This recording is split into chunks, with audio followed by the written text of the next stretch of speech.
विद्यार्थी मित्रांनो, मी प्रदीप अवचार तुम्हा सर्वांचं स्वागत करतो। बघा, आपल्याकडे एक प्रश्न आहे जो की विचारलेला आहे PSI 1987 ला। हा प्रश्न PSI 1987 च्या जो आहे ना परीक्षेमध्ये विचारण्यात आला होता। तर काय म्हटलं होतं, choose the correct verb to fill in the blank.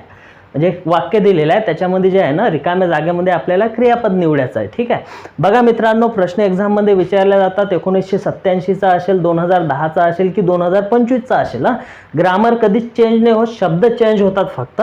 तर ग्रामरचा बेस आपण कसा करतो ते आपल्यावर डिपेंड आहे। ठीक आहे, आपला बेस पक्का असला तर तुम्ही आन्सर सहज काढू शकता। ठीक आहे, बघा वाक्य काय, नायदर किंवा neither he nor I dash coming. Option बघा, इज आय, एम आय, वर आय आणि नंतर आर आय। आता याच्यात एक गोष्ट लक्षात ठेवायची, जेव्हा वाक्याचा सब्जेक्टमध्ये नायदर असेल आणि बघा वाक्याचं स्ट्रक्चर काय माहिती आहे, नायदर नॉर। इथं एक काहीतरी जे आहे ना नाउन किंवा प्रोनाउन आलेला आहे, नाउन किंवा प्रोनाउन, आणि इथं काय तुमचा नाउन किंवा प्रोनाउन। आणि हा जो पुढचा भाग आहे ना हे आहे आपला वर्ब। आता हे वर्ब कसं असायला पाहिजे, म्हणजे बघा नॉरच्या नंतर आय आलेला आहे, नायदरच्या नंतर ही आलेला आहे, बरोबर आहे। आता हे जे वर्ब आहे ना हे कसं असायला पाहिजे माहिती आहे, नॉरच्या नंतर येणारं जे की नाउन किंवा प्रोनाउन असेल ना त्याप्रमाणे तुमचं वर्ब असायला पाहिजे, बरोबर आहे। आता बघा इथं नॉरच्या नंतर आय आलेला आहे, बरोबर आहे। मग आयच्या नंतर सामान्यपणे आपण वर्ब काय यूज करतो, जर प्रेझेंट टेन्स असेल तर एम, आणि पास्ट टेन्स जर का असेल तर वाज यूज करतो। मग आता इथं बघा बरं, इज येणार का, इथं आयच्या नंतर नाही येणार म्हणजे हे ऑप्शन गेलं। एम आलेला आहे का, हे एक ऑप्शन येऊ शकते।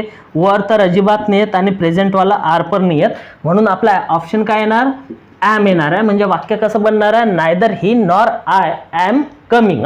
अशा प्रकारचं वाक्य होणार आहे। एक गोष्ट नेहमी लक्षात ठेवायची, जर का वाक्याच्या सब्जेक्टमध्ये नायदर नॉरनं दोन वेगवेगळे नाउन किंवा प्रोनाउन जोडलेले असतील तर नॉरच्या जवळचं जे काही नाउन किंवा प्रोनाउन असेल ना त्याप्रमाणे तुमचं वर्ब असणार आहे। म्हणजे बघा नॉरच्या नंतर काय होता, आय होता, आय आहे म्हणून इथं एम हे वर्ब आलेलं आहे। कळालं का विद्यार्थी मित्रांनो। बघा एक्झाम कुठली द्या तुम्ही, कंबाईनची असेल किंवा तलाठीची एक्झाम असेल किंवा MPSCची राज्यसेवेची परीक्षा असेल किंवा UPSCचा CSAT असेल, त्याच्यात जर इंग्लिश विचारलेलं आहे ना तर तुमचा बेस काय म्हणतो, तुम्ही काय शिकले। ठीक आहे, जे शिकलेले आहेत ते प्रॉपरली जर का तुम्ही इम्प्लिमेंट केलं ना, नक्कीच तुमचं जे आहे ना इंग्रजी या विषयावरती कुठलाही प्रश्न विचारू द्या, नक्कीच तुम्ही आन्सर बरोबर देता। ठीक आहे, नवीन असलेल्या विद्यार्थ्यांनी सबस्क्राईब करा, व्हिडिओ आवडला तर नक्कीच लाईक करा आणि तुमच्या मित्रांना पण कळवा, शेअर करून व्हिडिओ। धन्यवाद माझा व्हिडिओ